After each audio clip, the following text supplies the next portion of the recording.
Analisa hutang kita ya berarti ya, perusahaan tersebut terhadap pihak lain ya, seperti itu.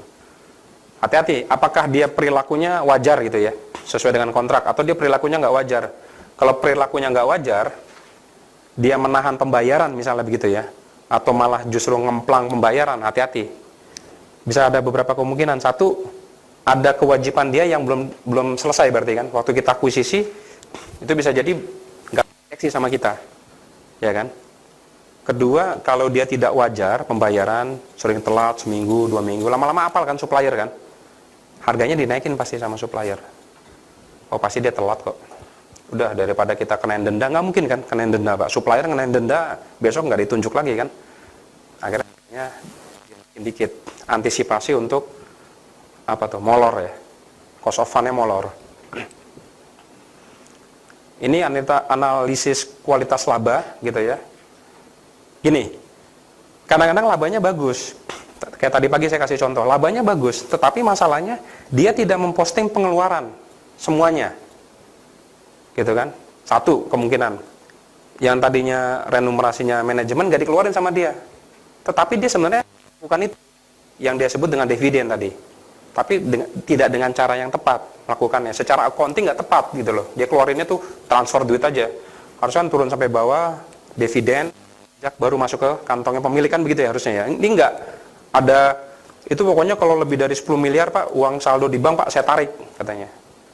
Kenapa? Ngapain banyak-banyak Pak? Ya tapi kan nggak gitu-gitu amat gitu loh. Secara accounting kan susah. Waktu dia mentransfer orang keuangannya bingung nih.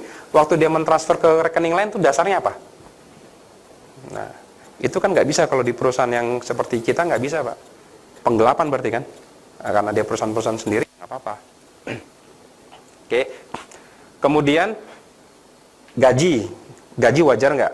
Bisa jadi gini, dia membayar gaji yang memang di bawah market, jauh di bawah market katakan. Ketika Bapak beli, gitu ya, ada potensi nanti Bapak kan, karyawannya kan akan integrasi dengan perusahaan Bapak kan, dia kan akan lihat, mungkin nggak ada, bisa aja sih, 2 perusahaan ya gitu ya, satu grup, kebijakan gajinya beda, bisa aja, tetapi lama-lama kan tahu nih, ya kan, membuat tidak sehat jadinya.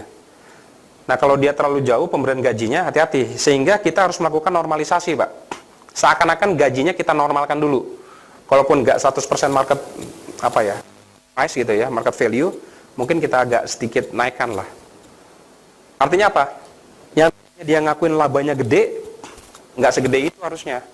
Kita kurangi kan, seperti itu. Sama juga, misalnya mana ya? Kebijakan bonus ya misalnya, jangan bonus dulu, ini misalnya nih terkait dengan keluarga.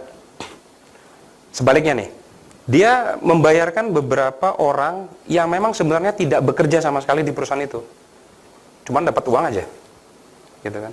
Itu dinormalisasi juga, balikin lagi Pak uangnya, seakan-akan uangnya balik.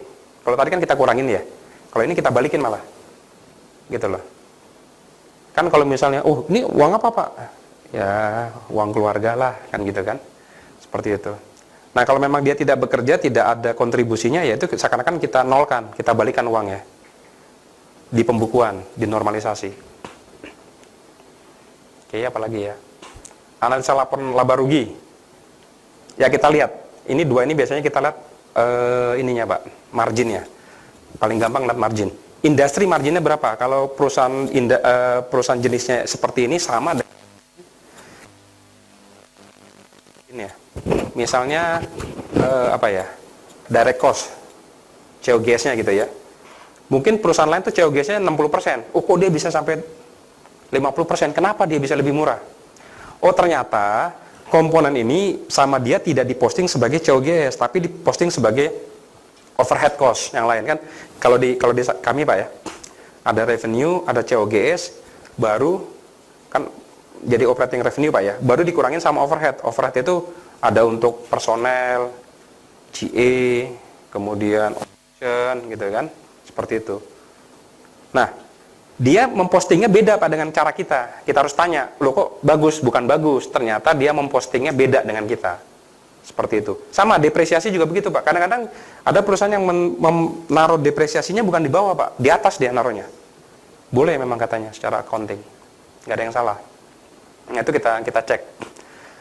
Jadi perusahaannya dia kalau dibandingkan dengan perusahaan lain, marginnya sama nggak? Marginnya, kalau kita bicara margin kan adalah angka pada baris tersebut dibagi dengan revenue ya, paling atas ya, dengan sales ya.